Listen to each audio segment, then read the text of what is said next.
오늘은 간증의 삶이라는 제목으로 말씀을 나누겠습니다. 마이크 소리가 울리지 않나요? 울리죠? 네, 이펙트 좀 죽여주세요. 이펙트가 지금 들어와 있는 것 같아요. 목사는 성도들의 간증의 이야기들을 들으면 마음이 참 행복해집니다. 간증에는 하나님이 살아서 우리에게 어떻게 역사했는지에 대한 우리가 만났던 하나님에 대한 믿음의 고백이 들어있기도 하고, 간증에는 간증하는 성도의 영적인 성숙과 또 그 과정 속에서 누리는 영적인 기쁨들이 담겨 있기 때문에 그렇습니다. 더 나아가서 간증 속에는 하나님의 약속을 신뢰하는 믿음, 또 하나님의 일을 어떻게 행했는지에 대한 그런 믿음들이 담겨 있기도 합니다. 여러분, 그래서 우리들이 누군가의 간증의 이야기를 들으면 우리도 그 사람 속에 하나님이 약속하셨던 것들을 이루어 가시는 것들을 들으면서 하나님의 약속에 대해서 신뢰하는 믿음이 우리도 생기기도 하죠.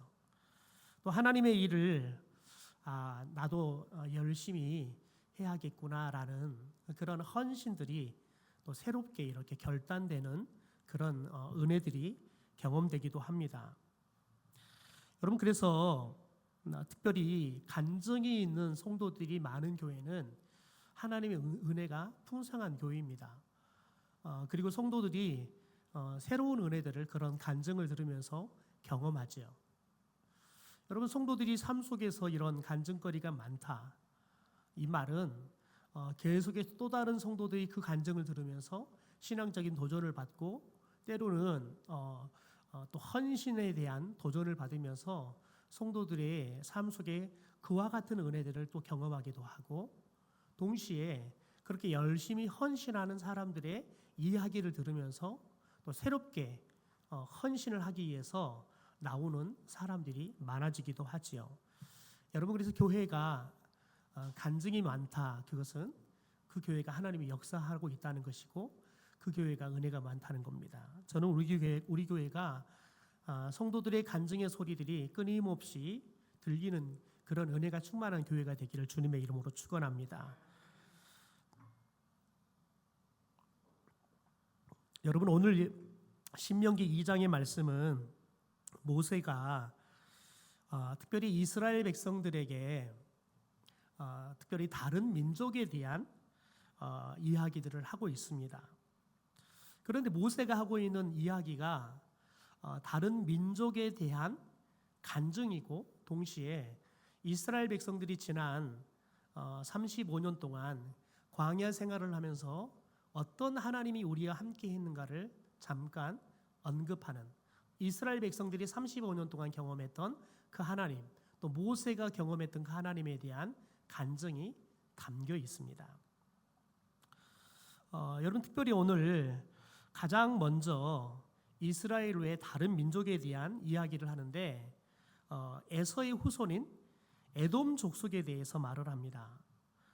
오늘 말씀 4절과 5절에 보면 이 에서의 자손에 대해서 이야기를 하면서 그들과 싸우지 말아라 라고 이야기해요. 그들과 싸우지 말아라. 왜냐하면 이스라엘은 야곱의 후손들입니다.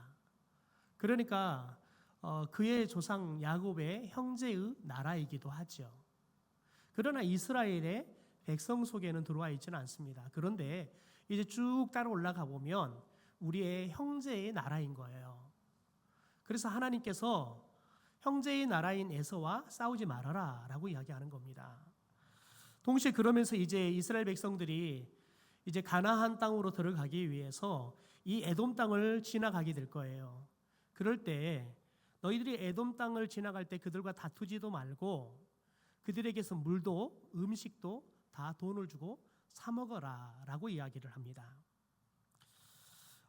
여러분, 하나님께서 이렇게 특별히 에서의 자손인 에돔의 족속들과 싸우지 말고 그들에 대해서 너희들이 정당한 대가를 지불하고 지나갈 때에는 물도 사 먹고 양식도 사 먹어라 라고 이야기를 하면서 그 다음에 등장하는 또 다른 족속이 있는데 그 족속은 누구냐면 여러분 롯의 자손이었던 모압과 암몬 족속에 대해서 이야기를 합니다. 여러분 그런데 똑같이 이야기를 합니다.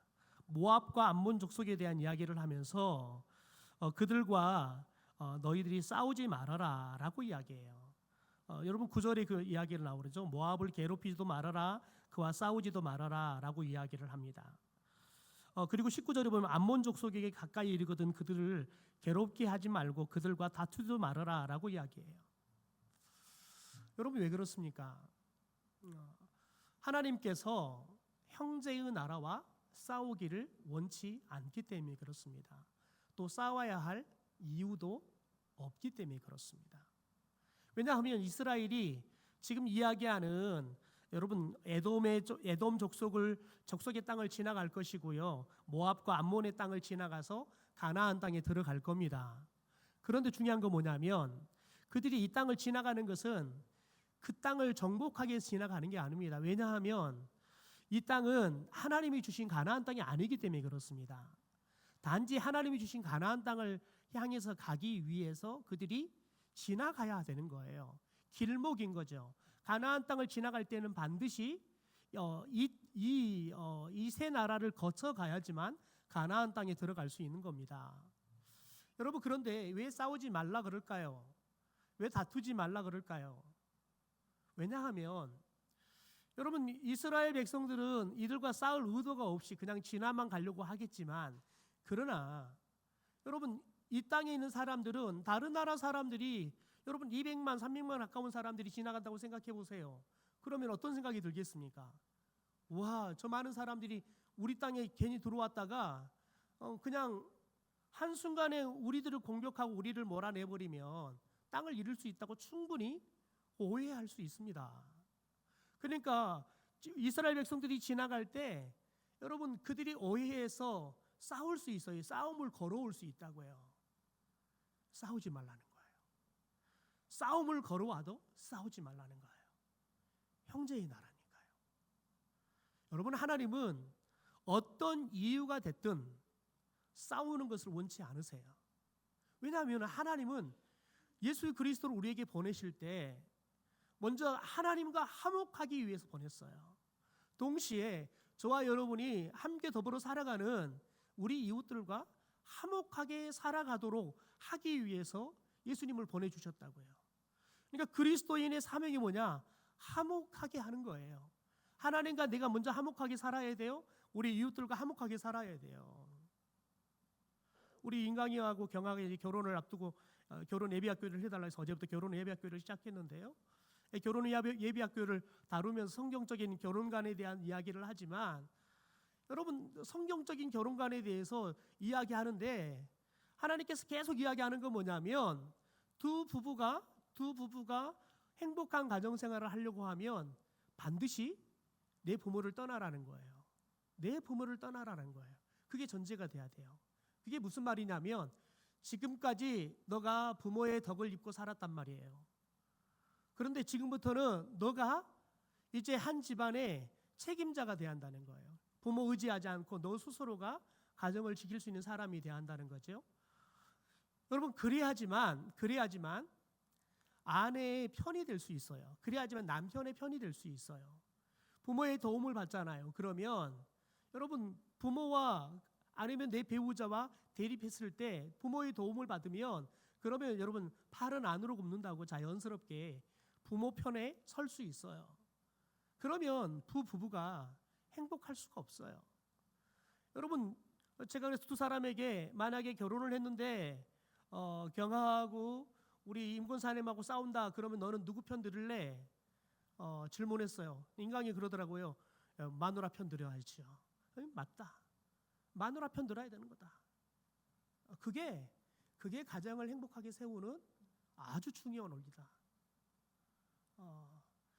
여러분 마찬가지입니다. 여러분 하나님께서는 저와 여러분에게 예수님을 보내줄 때에는 첫째는 하나님과 화목하기 위해서 보내주신 거예요. 여러분 하나님께서는 먼저 다가오셨어요. 그래서 모든 그리스도인들에게는 하나님을 닮아야 되는데요. 여러분 저와 여러분이 누가 잘못했는지 따지는 게 중요한 게 아니에요. 모든 그리스도인에게는 잘잘못을 따지는 게 사명이 아니라 여러분 우리들은 어쩌든지 화목해 하는 것이 중요한 거예요.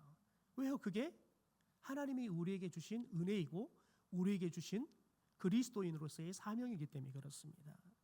그래서 오늘 이스라엘 백성들이 여러분 오늘 특별히 에돔도 지나가고 모압도 암몬도 지나갈 건데 그들과 절대 싸우지 말아라 라고 이야기해요. 여러분 왜 그들과 싸우지 말아야 되느냐? 특별히 하나님께서 그 땅을 그들의 기업으로 주셨기 때문이다 라고 이야기를 해요. 여러분 10절과 12절 그리고 20절부터 23절에 보면 이렇게 가루가 쳐져 있습니다. 가루가 쳐져 있는데 여러분 이 가루 안의 내용을 보면 에서의 자손이 어떻게 그 땅을 차지했는지에 대한 이야기가 나오고요. 또 모압과 암몬이 하나님이 주신 그 땅을 어떻게 차지했는지에 대한 이야기를 해요. 그들이 차지하기 전에 그 땅에는 누가 살고 있었고 어떻게 그들이 그 땅을 차지했는지에 대한 이야기를 해줍니다. 여러분 10절에 보니까 에서의 자손이 사는 이 세일산에 원래는 누가 살았냐면 에밈이라는 족속이 살았다는 거예요. 여러분 그런데 에밈이라는 사람이 살았는데 10절에 보니까 이 에밈이라는 사람들이 어떤 사람들이었냐? 아낙 족속같이 강하고 많고 키가 컸다라고 이야기해요. 아주 여러분 강한 힘이 센 사람들이었다는 거예요. 숫자들도 엄청나게 많았다는 거예요. 그리고 키도 기골이 장대할 때 거인들이었다는 거예요. 여러분 그런데 여기만 그렇게 이야기를 하느냐? 그렇지 않습니다. 20절과 21절에 보면 암몬 자손이 암몬 족속이 여러분 그 땅을 차지할 때 하나님이 주신 땅을 차지할 때 원래 그 땅에는 르바임이라는 족속이 살았다는 거예요. 여러분 그런데 이 르바임이라는 족속이 살았는데 21절에 보니까 르바임이라는 족속에 대해서 뭐라고 이야기하냐면 아낙 자손과 같이 강하고 많고 키가 컸다라고 이야기를 해요. 여러분 그런데 여러분 우리가 아낙 자손 하면 누가 떠오릅니까? 여러분 머릿속에 아낙 자손 하면 가장 먼저 떠오른 사람이 누구입니까? 골리앗입니다. 여러분 골리앗은 아낙 자손이고 레피림이고요. 거인 족속이다 이렇게 불려요. 그래서 성경에서 키가 크고 강한 민족에 대해 설명할 때는 아낙 자손 같다라고 상징적으로 이 아낙 자손을 이야기를 해요. 여러분 아낙 자손처럼 여러분 특별히 이들이 에밈 사람도 그랬고요. 더 나아가서 르바임 사람도 그렇고요. 키도 컸고요. 강했고요. 숫자도 많았다는 거예요. 여러분 그런데 에밈 족속, 르바임 족속 이렇게 키도 크고 숫자도 많고 강했던 이 사람들을 어떻게 싸워서 이기고 땅을 차지했냐는 거예요. 12절에 보면 이렇게 말합니다. 에서의 자손들이 그들을 멸하고 그 땅에 거주했다. 또 21절에 보면 여호와께서 암몬 족속 앞에서 르바임 족속을 멸하셨다. 그래서 암몬 족속이 그 땅을 차지했다라고 이야기를 해요. 여러분 그런데 동일하게 다 이야기하는데 그들이 싸워서 그 땅을 차지했다라고 말하잖아요. 하나님이 그 땅을 차지하도록 하셨다라고 이야기해요. 왜냐하면 하나님이 여러분 그들의 조상들에게 에서에게 약속하셨어요. 그 땅을 주겠다고. 여러분 룻에게 그 땅을 주겠다고 약속하셨어요. 그래서 하나님께서 여러분 약속의 말씀을 따라서 여러분 그들에게 그 땅을 주셨다는 거지요. 여러분 우리가 성경을 쭉 보다 보면 우리가 무엇을 알게 되어지냐면 특별히 우리가 지금 보고 있는 여러분 이 에서의 족속들 그다음에 롯의 족속들이 믿음이 있었는지 하나님을 잘 신뢰했는지 우리는 성경에서는 찾아볼 수가 없어요. 왜냐하면 그들에 대한 믿음의 이야기가 성경에는 거의 기록이 되어 있지 않기 때문에 그렇습니다. 그런데 우리가 알 수 있는 건 뭐냐면 하나님이 그들의 조상에게 약속했던 것들을 그들의 후손들에게 약속한 땅을 주셨다는 거예요. 하나님은 약속하신 것에 대해서는 반드시 그들이 믿음이 있든 믿음이 없든 상관없이 주셨다는 거예요. 여러분 우리가 여기서 집중해야 할 게 있어요. 그것은 사람들이 아니에요. 에서의 후손들이 아니라 롯의 후손이 아니라 누구예요? 약속을 지키신 하나님이에요. 하나님이 그들이 차지했던 땅에 있던 사람들이 아낙사수처럼 거인이고 강하고 키도 크고 더 나가서 숫자도 많은데 그들이 어떻게 싸워서 이겨서 그 땅을 차지했느냐? 하나님이 승리하게 하셔서 하나님이 그 땅을 약속하신 대로 주셨다는 거예요.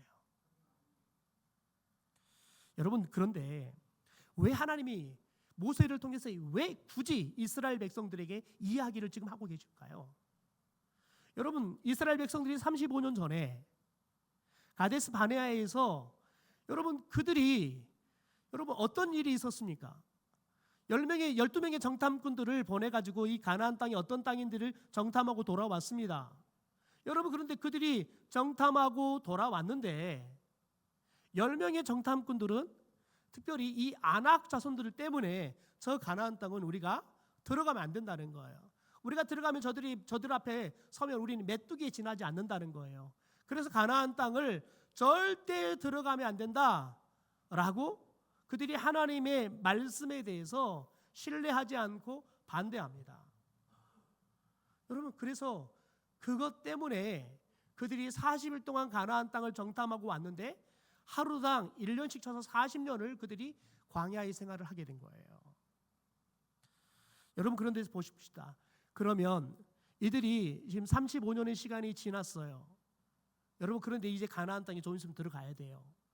그러면 그들은 35년 전에 두려웠던 아낙 자손이 지금은 두렵지 않을까요?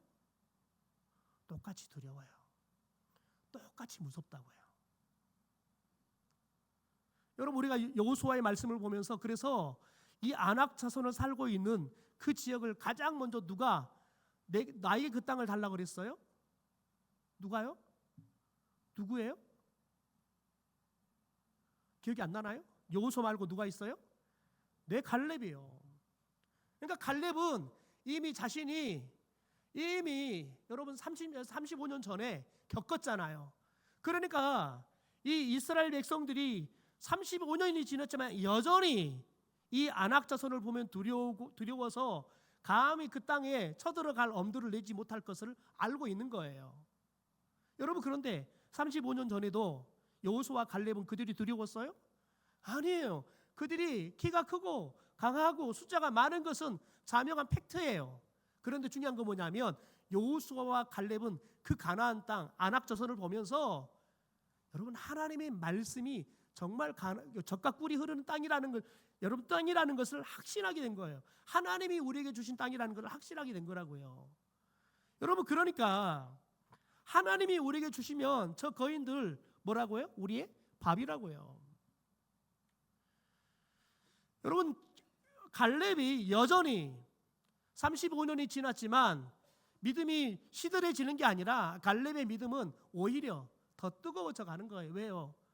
35년 동안 하나님께서 어떻게 먹이고 우리를 입혔는지 알잖아요. 여러분, 그래서 오늘 7절에 보면 우리 7절의 말씀을 같이 한번 읽어볼까요? 같이 읽죠. 시작. 같이 읽죠. 시작. 내 하나님 여호와께서 내가 이 광야에 두루 다님을 알고 내 하나님 여호와께서 이 40년 동안을 너와 함께 하셨으므로 내게 부족함이 없었다라고 이야기해요. 여러분, 그러니까 갈렙은 그 시간 동안 이 하나님을 더 경험한 거예요.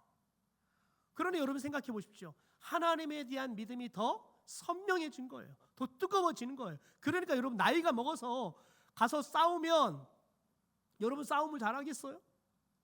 싸움을 잘할 수 없어요. 그런데 갈렙에게는 뭐가 있어요? 하나님에 대한 믿음이 있어요. 여러분, 가나안 땅은 너희들이 가서 전쟁을 해서 치열하게 싸워서 이겨야 할 땅이 아니라 내가 너희들의 손에 붙인 땅이라는 거예요. 내가 이미 승리해 놓은 땅이라는 거예요. 그러니까 너희들 가기만 하라는 거예요. 갈렙은 그걸 믿은 거예요. 여러분, 하나님의 말씀이 만약 갈렙한테 야, 너가 가서 저 아낙 자손들과 싸워서 이겨서 그 땅을 차지해야 한다 그러면 여러분, 갈렙은 이미 35년이 지나서 이제 다 늙어서 꼬부라진 할아버지가 됐는데 싸울 엄두가 나겠어요? 안 나는 거예요. 그런데 갈렙이 왜 그 용기가 나느냐? 이유는 딱 한 가지예요. 하나님이 저 가나안 땅을 우리 가운데 주실 거라는 확신이 있는 거예요. 그러니까 여러분, 내 나이가 몇 살이든 상관없는 거예요. 왜요? 하나님이 주실 거니까요. 우리는 하나님의 말씀에 순종해서 가기만 하면 내가 싸우면 이길 수 있는 체력이 있는지 군사력이 있는지 중요치 않아요. 왜요?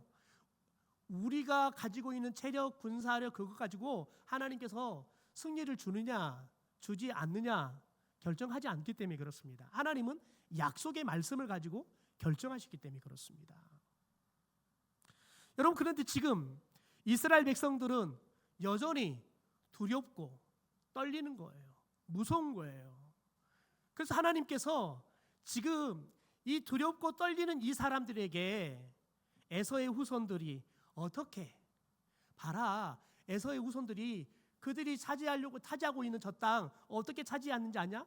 그들이 차지하는 그 땅에 다 원래 안악사손처럼 키도 크고 숫자도 많고 강한 사람들이었다. 그런데 내가 승리하게 하니까 봐라, 지금 어떻게 하고 있니? 살고 있지 않니? 하나님께서 에서의 후손에게, 롯의 후손에게 베풀어 주셨던 하나님의 역사에 대한 이야기들을 모세를 통해서 간증하게 하시는 거예요. 왜요? 그들이 들어갈 가나안 땅에 진짜 안악 자손이 있을 거예요. 안악 자손이냐 아니냐가 중요한 게 아니라 하나님이 승리하게 할 거라는 거예요. 그러니까 두려워하지 말고 걱정하지 말고 올라가라는 거예요.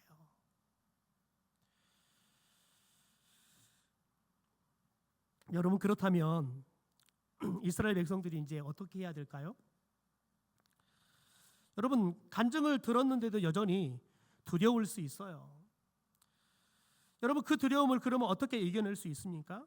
오늘 24절과 25절 말씀입니다. 우리 같이 한번 앞에 자막도 있으니까 같이 한번 읽죠. 시작. 너희는 일어나 행진하여 아르논 골짜기를 건너라. 내가 헤스본 왕 아모리 사람 시온과 그의 땅을 내 손에 넘겼은즉 이제 더불어 싸워서 그 땅을 차지하라. 오늘부터 내가 천하 만민이 너를 무수하며 너를 두려워하게 하리니 그들이 내 명성을 듣고 떨며 너로 말미암아 근심하리라 하셨느니라. 여러분, 이스라엘 백성들이 지금 가나안 땅에 들어가려고 하면 이 안악 자손들 때문에 무서워요, 두려워요, 떨고 있어요. 그런데 하나님 뭐라 그래요? 걱정하지 말라는 거예요. 너희들이 일어나서 행진해서 건너가라는 거예요. 그러면서 뭐라고 해요? 내 손에 이 땅을 넘겨줬다는 거예요. 내가 이 땅을 너의 손에 넘겨줬다는 거예요. 그러니까 걱정하지 말고 내가 이미 너희 손에 넘겨놨으니까 가서 싸우라는 거예요. 더불어 싸워라라고 이야기해요. 여러분, 싸워라. 그럼 뭐라 그래요? 그 땅을 차지하라. 왜요? 이미 다 내가 승리해놨으니까 걱정하지 말고 가서 싸워서 차지하라는 거예요. 여러분, 우리가 여기에서 말씀을 여러분 깊이 생각해야 할 게 있어요. 하나님은 이미 승리를 해놓으셨어요. 그런데 왜 여러분 굳이 가서 싸우라 그럴까요? 왜 싸우라 그럴까요? 여러분, 그들이 하나님의 말씀을 믿느냐 믿지 않느냐에 따라서 여러분 하나님의 말씀을 따라서 가서 싸울 수 있느냐 없느냐가 결정되는 거예요. 하나님의 말씀이 믿어지면 싸워요. 그런데 하나님의 말씀이 안 믿어지잖아요. 못 싸워요. 하나님은 무엇을 보고 싶은 거예요? 믿음을 보고 싶은 거예요. 여러분, 그래서 이 가나안 땅이 언제 완벽하게 정복이 되냐면 다윗 시대예요. 다윗 왕을 통해서 이 가나안 땅이 완벽하게 정복이 돼요. 여러분, 그 말은 무슨 말이에요? 하나님은 믿음의 사람을 통해서 하나님의 약속을 성취한다는 거예요. 하나님은 믿음의 사람을 통해서 하나님에 대한 하나님의 말씀에 대한 믿는 사람들을 통해서 하나님은 그분의 언약을 성취해 가고요. 그 여러분 온전한 믿음을 가진 사람을 통해서 하나님은 그 언약을 완벽하게 성취하신다는 거예요. 여러분, 그래서 오늘 하나님께서 가서 싸우라는 거예요. 더 나가서 여러분 뭐라고 말해요? 내가 천하 만민이 너를 무서워하게 했다는 거예요. 너를 두려워하게 한다는 거예요. 누가요? 하나님이요. 그들의 마음에 이스라엘 백성들을 두려워하고 무서워하는 마음을 하나님이 부어주시겠다는 거예요. 여러분 생각해 보세요. 여러분, 여리고성에 있던 사람들이 여리고성 밖에 쳐들어오고 있는 여러분 가나안 사람들을 두려워했잖아요.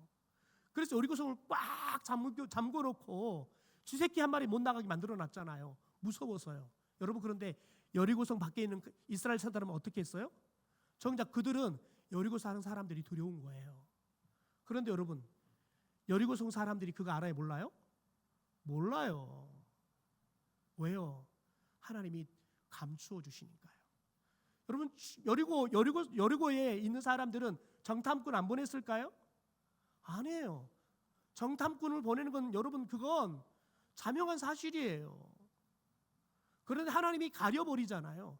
하나님이 가려버리면 여러분, 그러면 보여야 되는데 못 봐요.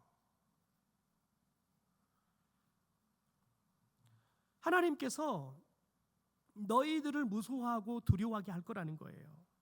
이스라엘 백성들이 무서운 존재에서 두려운 존재에서가 아니에요.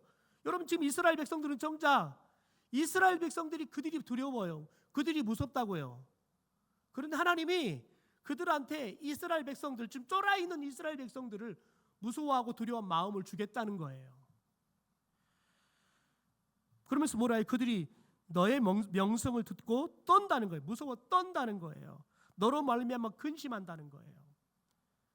왜 하나님이 그렇게 듣게 할 거예요. 하나님이 그런 마음을 갖게 할 거라는 거예요. 여러분, 그러니까 이것을 믿으면 싸워지는 거예요. 여러분, 믿어지지 않으면 못 싸우는 거예요. 여러분, C.S. 루이스가 순전한 기독교라는 책을 쓰는데 그 책에 보면 이런 내용이 담겨 있습니다. 내가 어떤 사람이 되고 싶으면 그 사람인 것처럼 그 사람 행세를 하라라고 이야기해요. 내가 어떤 사람을 본받고 싶어요. 그러면 그 사람처럼 행세하라는 거예요. 그러면 그 사람처럼 되어 간다는 거예요. 여러분, 사도 바울도 그렇고 나를 본받으라라고 이야기하잖아요. 여러분, 진짜 본받을 만한 게 있어서 나를 본받으라 말하는 게 아니에요.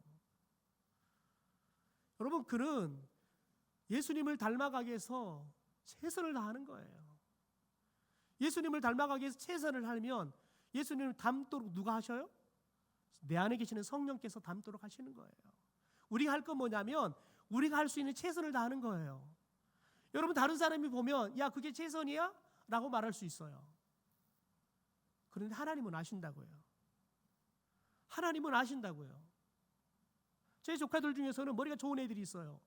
걔네들은 공부를 많이 하지 않아요. 그런데 걔네들은 1시간 앉아도 다른 애들 10시간 앉아있는 것만큼 공부를 해요. 여러분, 그러면 걔네들은 다른 아이들보다 공부를 10배 정도 덜 해요. 그러면 다른 사람 보기에 걔네들이 열심히 공부한 거나요? 아닐 수 있어요. 그런데 걔네들은 성적이 잘 나와요. 다른 애들이 열심히 해도 성적이 안 나오는데 걔네들은 집에 오면 놀아요. 공부 잘하면 뭐 다 하고 학교에서 다 했는데 뭐 공부할 게 있어요. 성적 잘 나와요. 여러분, 그러면 우리가 보기에는 걔는 최선을 다하지 않는 것처럼 보여요. 여러분, 그런데 아니에요. 여러분, 그런데 하나님은 안다고요. 너가 최선을 다했는지 안 했는지 다 안다고요. 그래서 저와 여러분이 하나님 앞에 하는 건 뭐냐면 우리가 할 수 있는 최선을 다하는 거예요. 우리가 할 수 있는 최선을 다하는 거예요. 여러분, 이 책에서 루이스가 이런 말을 합니다. 누군가를 친밀하게 대해야 하는데 그렇게 못할 때에는 오히려 실제보다 더 친밀한 사람인 것처럼 행동하라. 누군가와 친밀한 관계를 갖고 싶어요. 그런데 그게 잘 되지 않아요. 그럼 뭐 어떻게 하라는 거예요? 만났는데 어색했는데 한 10년 만나고 산 것처럼 그냥 친근한 척 하는 거예요. 저에게 교육학을 가르쳤던 송재식 목사님이 계십니다. 작년에 은퇴를 하셨는데 이 목사님의 특징은 뭐냐면 누구든지 만나면 그냥 나이가 많으면 형님, 나이가 적으면 동생이에요. 제 영적 스승이었던 목사님께서 한 목사님들의 한국 교회 굉장히 리더 그룹들이 모이는 그 목사님들의 모임에 이분을 데리고 갔대요. 그런데 한 시간을 전인을 갔는데 정작 이분들과 목사님이 20년 넘게 교제를 했는데 자기보다 더 친하게 이야기를 하고 있더라는 거예요. 벌써 1시간 됐는데 다 형님 삼아버리고 다 동생 삼아갖고 계시더라는 거예요. 이분의 특징은 그거예요. 그냥 만나면 어떻게 하든지 연결고리를 찾아요. 그래서 모든 게 통하는 게 뭐냐면 형님이든 동생이든 누님이든 동생이 다 통해요. 그래서 안 되면 형님, 안 되면 동생이에요. 아니면 또 뭐 고향 사람, 뭐 이렇게라도 그냥 거리를 만들어서 친근하게 해요. 여러분, 그런데 이분은 그렇게 친근하게 하잖아요. 그러면 다음에 만나잖아요. 그러면 다음에는 그야말로 진짜 뭐 우리 가족처럼 돼버려요. 그러니까 나중에는 데려갔던 사람보다 오히려 더 주인이 돼가지고 오히려 막 더 활발하게 관계를 갖는 거예요. 여러분, 그러니까 그분은 프랑스에서 유학을 하면서 깽단들한테 총을 맞아가지고는 속이 완전히 다 날아가 버렸어요. 속 없는 사람이에요. 맨날 그 목사님은 자기가 속 없는 사람이라 그래요. 속에 있는 뭐 이나 이런 걸 다 절제했어요. 그래서 새벽 예배나 이런 걸 못 해요. 피곤하니까 못 하세요. 여러분, 새벽 예배를 안 하고도 그분은 목회를 엄청나게 잘하셨어요. 왜냐하면 그렇게 사람들을 친밀하게 대하는 강점이 있기 때문에요. 여러분, 우리들이 누군가를 닮고 싶잖아요. 그러면 여러분, 그 사람처럼 행세하는 거예요. 오히려 그 사람인 것처럼 오히려 더 하는 거예요. 여러분, 처음에는 어색해요. 계속 하잖아요. 여러분, 그 사람보다 더 그 사람처럼 돼버려요. 여러분, 예수님이 가르친 대로 우리가 사랑하며 살아야 돼요. 그런데 그게 어려워요. 여러분, 어려우면 어떻게 해야 돼요? 안 해야 돼요? 어려우면 더 사랑하는 것처럼 더 하는 거예요. 그냥 더 사랑하는 것처럼 하는 거예요. 그러면 여러분, 그게 내 성품이 되고 내 얼굴이 되고요, 내 라이프 스타일이 되는 거예요. 그런데 우리들은 어색하는 것을 계속하는 것을 힘들어해요. 여러분, 어떤 것도 처음에는 다 어색해요. 그러나 계속해서 반복하고 자주 하면 할수록 여러분, 그 어색함이 사라지고 내게 딱 맞는 내 모습이 되는 거예요. 여러분, 우리가 예수를 닮아간다는 것도 마찬가지인 거예요. 예수님을 닮아간다는 것도 예수님처럼 저와 여러분이 하나님과 관계를 갖는 거예요. 예수님처럼 여러분 사는 것을 훈련하는 거예요. 여러분, 그러면 처음에는 힘들어요. 어려워요. 어색해요. 내 옷에 안 맞는 것처럼 보여요. 여러분, 그런데 중요한 건 뭐냐면 하다 보면 자연스럽게 닮아가는 거예요. 여러분, 이스라엘 백성들이 지금 두려워요. 여러분, 그런데 하나님은 뭐라 그래요?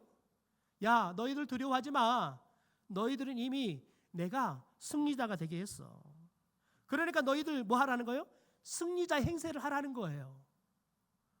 너희들이 두려워서 우리는 저들과 싸우면 질 거라고 생각하는데 내가 너희들을 승리하게 할 거니까 승리자의 행세를 하라는 거예요. 가서 싸우라는 거예요. 그러면 너희들 승리하게 된다는 거예요. 여러분, 우리들이 때로는 믿음이 없을 수 있어요.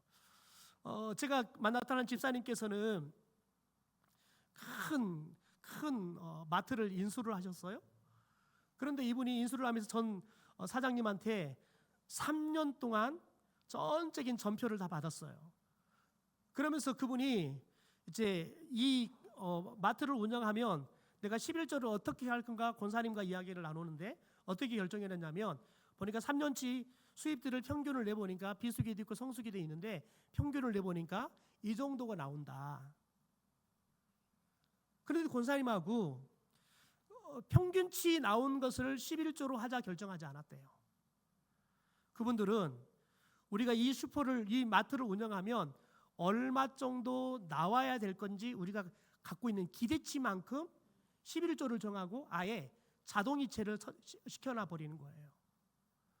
여러분, 그런데 그분이 제가 가서 예배를 드리는데 그 말을 저한테 이야기하더라고요. 그래서 제가 한 3달 지나서 궁금했어요. 어떠세요?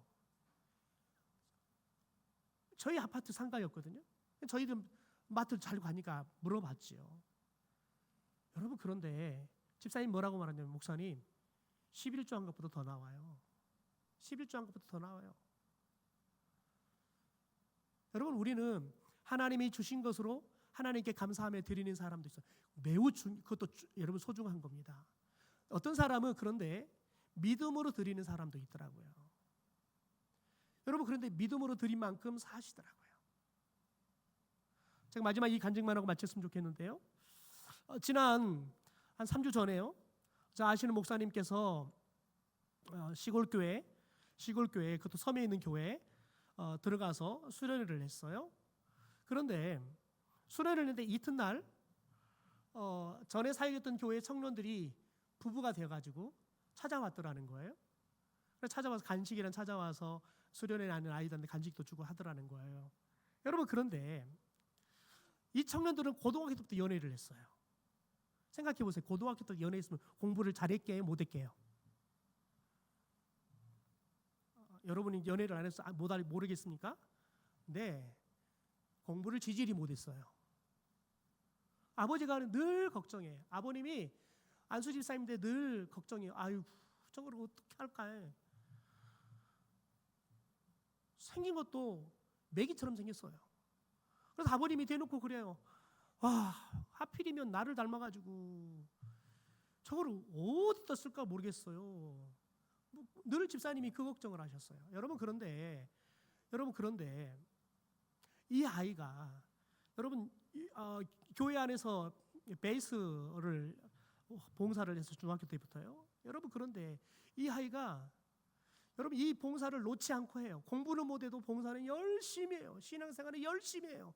기도도 열심히 해요. 여러분 그런데 전문대회를 갔어요. 교수님을 잘 만났어요. 교수님 잘 만나니까 학점도 잘 받더라고요. 중요한 건 여러분 졸업하기 전에 교수님이 알아서 여천공단에 취업시켜 주시더라고요.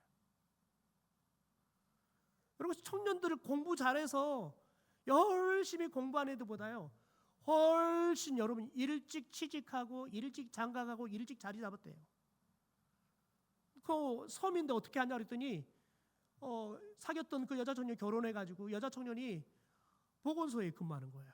그 섬의 보건지소에 근무를 하고 있어가지고 목사님 왔다는 소문을 듣고 남자애가 근무 마치고 돌아와가지고 같이 와서 사가지고 주는 거예요. 여러분 그런데 여러분 양가 부모님들이 아이들을 걱정하는 거예요. 그래서 제가 그랬어요. 얘네들 그냥 20대 되면 군대 갔다고 하면 뭐 깨질 거니까 걱정하지 마시고 하나님이 붙일 거면은 뭐 둘이 알아서 잘 살 거니까 걱정하지 마세요. 제가 보면 걱정 하나도 안 해도 됩니다. 뭐 저렇게 하나님 기쁘게 사는데요. 여러분 그렇게 이야기했는데 정말 두 아이들이 얼마나 건강하게 사회생활하면서 이제는 부모님들이 자랑이 되더라고요. 여러분 부모님들이 봤을 때에는 아유 어디다 쓸까? 여러분 그런데 하나님이 쓰려고 하니까요. 하나님이 만드셔서 부모님이 전혀 기대하지 않는 우리 아이가 저곳에 가서 일할 거라는 걸 상상도 못할 회사에다 하나님께서 앉히셔서 일하게 하시더라고요. 여러분 그런 놈들이 성격이 좋아요. 그러니까 직장생활 끝내주게 하는 거예요. 왜냐하면 상사들이 다 좋아하는 거예요. 왜냐하면 성격이 좋아가지고 다 그냥 뭐 다 형님이고 뭐 다 동생이고 같이 지내는 거지요. 여러분 그래 하나님이 축복해 주시니까요. 아이들이요 공부 못해도요. 아이들이 하나님께서 여러분 그 길들을 갈 수 있도록 인도해 가시더라고요. 여러분 그 아이들이 도전한 게 있어요. 하나님을 붙잡으면 하나님이 우리의 인생을 책임져 준다는 믿음이 있었어요. 그래서 그 아이들은 내가 공부를 못해서 가서 엄마는 빨리야 마치고 가서 공부해라 해도 자기 할 일 다 하는 거예요. 교회에서 할 일 다 하는 거예요. 여러분 그러니까 하나님이 책임져 주시더라고요. 여러분 하나님은 그분의 말씀에 대한 우리들이 믿음을 붙잡으면 그분의 말씀은 영원합니다. 우리에게 반드시 성취될 줄 믿습니다. 여러분 한번 생각해 봅시다. 이 가나안 땅에 들어가는 사람들은 누구였습니까? 35년 전에 여러분 10명의 정탐꾼의 이야기를 들었던 사람들은 하나도 못 들어갔습니다. 다 죽었습니다. 그들의 후예들만 들어갔습니다. 여러분, 약속을 받은 사람이 들어가는 게 아니라 그 약속의 말씀을 믿은 사람들이 여러분 그 약속의 땅에 들어가는 거예요. 저와 여러분에게 하나님의 말씀에 대한 여러분 믿음이 신실하기를 주님의 이름으로 축원합니다. 우리 머리로는 계산하면 답이 나오지 않지만 여러분 우리 가슴으로는, 우리 믿음으로는 하나님의 말씀이 믿어짐으로 그 말씀이 우리 가운데 믿음으로 성취되어지는 여러분 그런 기쁨이 있게 되기를 주님의 이름으로 축원합니다.